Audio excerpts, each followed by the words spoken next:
Recently Maharashtra government Pune ఎయిర్పోర్ట్ని Jagadguru Sant Tukaram Maharaj international ఎయిర్పోర్ట్గా name change చేయడం జరిగింది. అంతకుముందు వరకు ఈ విమానాశ్రయానికి లోహ్గావ్ విమానాశ్రయం అని పిలిచేవాళ్ళు.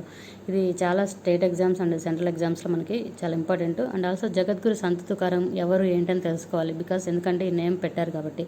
ఈయన 15th సెంచరీకి చెందిన ప్రముఖ మరాఠా కవి అండ్ రచయిత, both poet and writer. Abhang అనే ఆధ్యాత్మిక భక్తి కవిత్వాన్ని రాశారు. Abhang is very important for exams. భారతదేశంలోని మహారాష్ట్రలోని పూణే సమీపంలో దేహులో జన్మించారు. ఈయన సౌత్ ఇండియాలో ఈయనని భక్త తుకారాం అని పిలవడం జరుగుతుంది. భక్తి ఉద్యమంలో కీలక పాత్రను పోషించారు. కుల వ్యవస్థకు వ్యతిరేకంగా కూడా పోరాడారు. నాటి సమాజంలో పాతుకుపోయిన కుల వ్యవస్థకు వ్యతిరేకంగా పోరాడారు. మనము ఈవెన్ మెయిన్స్ రాసేటప్పుడు కూడా ఈ కుల వ్యవస్థ గురించి, భక్తి ఉద్యమం గురించి అడిగినప్పుడు ఈయన గురించి మెన్షన్ చేయొచ్చు. Thank you so much. Please share and subscribe.